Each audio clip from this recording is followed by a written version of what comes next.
Hey guys, hope this finds you well. It's Rick Rose in the heart of District 16, Dane County. I am your board supervisor, elected by you to do the things I feel are right for you based on things I hear from you, and concerns you bring to me and stories you share with me, which I hope you continue to do. Please do. That's where I know where to put my attention. I also enjoy just being out and about and hearing from folks and talking to folks and stirring up good conversations to make sure we're doing the good work here in Dane County to make it an even greater place to live, work, reside, play, find great recreation and all those good things. I do hope, like myself, I was able to be out on Lake Monona the other day with some friends, some realtor friends who work very hard here on the east side to bring us the development we're wanting, not just any development, but development we feel is good for us and will help our community grow. So I had an opportunity to go out with a group of those folks and hear their concerns and thoughts and all those good things.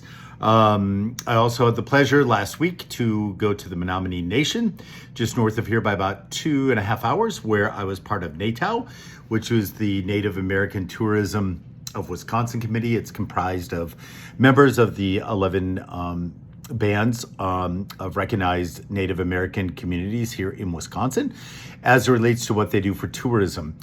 But while I was there in the nation, I did talk to folks too about different things and systems that they work with. Many of you know the Native community has sovereignty, so the way they work with the law, the things they're held accountable for, etc., may differ than what we face in county government, for instance. So it was great to have a conversation with them, not only on tourism, but things like medicinal and recreational marijuana growth. It's something they're looking at doing, much like they, quote, own the casino experience in Wisconsin. They may very well be the ones that end up owning the marijuana experience here in Wisconsin. So I'm keeping my eyes on that, kind of following that. If you have any questions, comments, or concerns about that, please reach out to me. But in the midst of all those good things that happened this week, and also yesterday I was able to attend Wisconsin's pageant, I should say. I always want to confuse you with Discover Wisconsin, which is the company I work for. No, it's not that. It's Miss Wisconsin. So I was able to go and see, celebrate 60 years of it being held in Oshkosh, and seeing a young woman from Madison, a native Madison, that is a associate producer on NBC 15 here, and also who competed for Miss Madison, did not win, but got another title based on the southern part of Wisconsin, went on to win the crown yesterday. A young woman named Lila, you'll be seeing more from Miss Wisconsin 2023. Was delighted to know she comes from Dane County, and she has us at heart.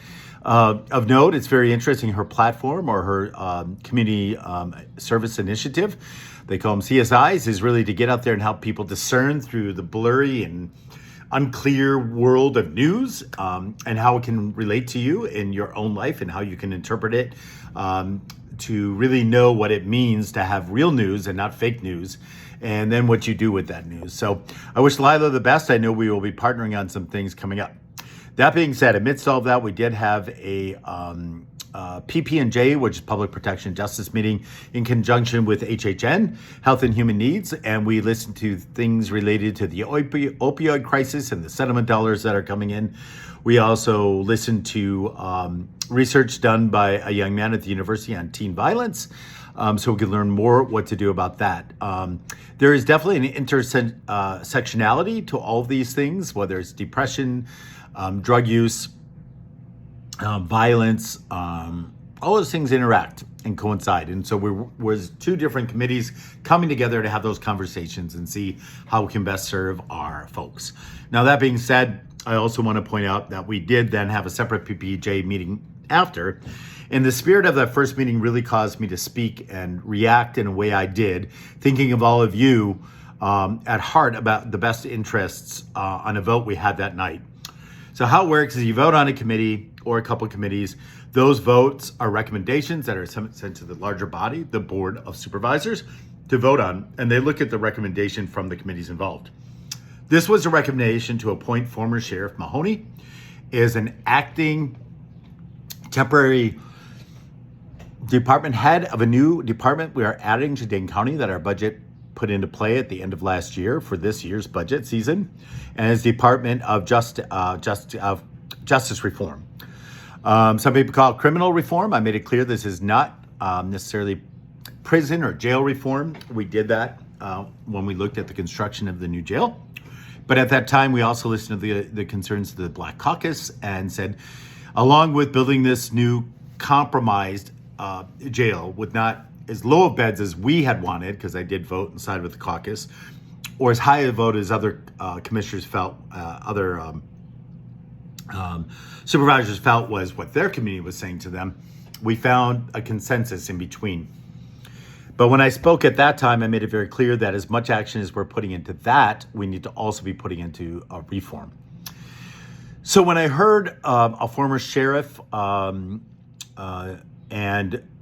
mind you, Dave Mahoney, in his entire tenure as sheriff, which was 14 years, sat on the Criminal Justice Council, which is now known as Community Justice Council, that really does look at criminal or justice reform. This same committee is actually what birthed the need for what we feel is a department. It will be staffed by, I believe, 6 people.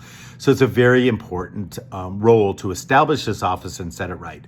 So while the county executive is looking for that right person using a national search team, he decided he would like to send on for us to approve at P&F, which is Personal and Finance, and PP&J, the nomination he had for making Dave Mahoney that temporary placement in this office to help set it up. It didn't feel right to me. And so let me just speak to that real quick. This is what I shared with my fellow supervisors who sit on the committee that brought us to the vote we did.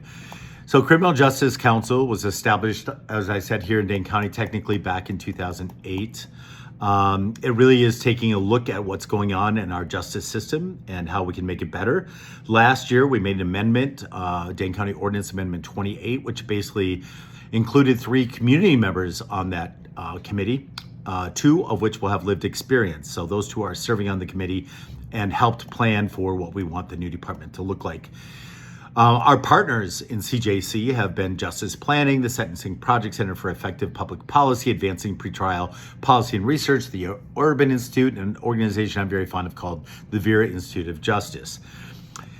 Additionally, when I looked at other criminal justice systems around the country that are doing really good in racial profiling, police brutality, overcriminalization, mass incarceration, recidivism, I looked at how they are structured and who are leading those teams. And then I cross-compared that to who's leading the teams of the organizations I just stated that have all been part of our reform here in Dane County, which, by the way, is tremendous and very well recognized. So we're ready to take that to the next level and do some more implementation of it. When I got right down to it, I said, this is nothing personal to Sheriff Mahoney. This is addressing the resolution. And in my view, we are not to a point, in my view, it would serve us best not to appoint in that position any type of law enforcement, retired law enforcement. They deserve a place at the table, which they have. Our current sheriff sits on the CJC, as do judges, as do other reformists. And for me, when you look at that, I think it's important, along with the promise we made that in addition to building a new jail, we look forward we look forward to implementing reform on all levels. That being said, I made a motion and made it clear that this was not a vote against Sheriff Mahoney. It was a statement to say that while law enforcement should be at the table, it does not need to be the head of the table, as I just said. In planting the seeds for early efforts of justice reform here in our county, then board chair, who was there when this CJC was founded, Annalise Eicher, asked residents, how should it feel, what should it look like, and who should it serve? Those are questions I took to my community, and it came back loud and clear that this was not what we wanted the department to look like and be head by. So I did a vote. I proposed a vote be held, and what my motion was for a motion to postpone indefinitely, and I'll spend a quick couple seconds on that. When that happens, it means something is, if it passes, which I will just cut to the chase here, it did pass by a 4-3 vote. So we motion postpone indefinitely. That means that it's dead. It will not even go to P&F because they hold a secondary position to our opinion on this. And so therefore it will not go to the floor for vote. I felt this was the right thing to do. We who are leading this committee should really do the work the committee is meant to be, and we could have made a recommendation to recommend no. But my concern there is we need to take a stronger stand. This is what we said we want for reform from our committee onto the overall vote of the board, and we're going to solve it here in the committee. And it's not our recommendation, but this does not make sense to do this. Let's set the tone right and get back on the trajectory we're heading of the reform that you are asking for and you have made known. So the vote passed. Sheriff Mahoney looked me in the eye and said, "I do not take this personally. I felt it was a call to serve made by Precy, the county executive. And when I hear a call of service to the community, I accept it." And he said, "Now I look at it as another golden ticket. My first when I retired, and my second now, knowing you guys would rather not have someone like me lead this new department." So there you have it. It can be brought back when it says indefinitely. That means at 45 days, it can be brought back by a vote on the, it has to be brought up as a motion to the general Board of Supervisors. With a majority vote, it can go back on for a vote. So knowing that was there made me even stronger in making the motion I did and getting the support we did to say, let's set this right from the get-go. And that was a statement by PP&J. So that's all I have for you today. Thanks for listening in, and keep in touch, as I said at the beginning of this message. There's many ways to do it. Just Google me, find my email, send me a Facebook message. Rick Rose for Dane County is my handle. Thanks so much, guys.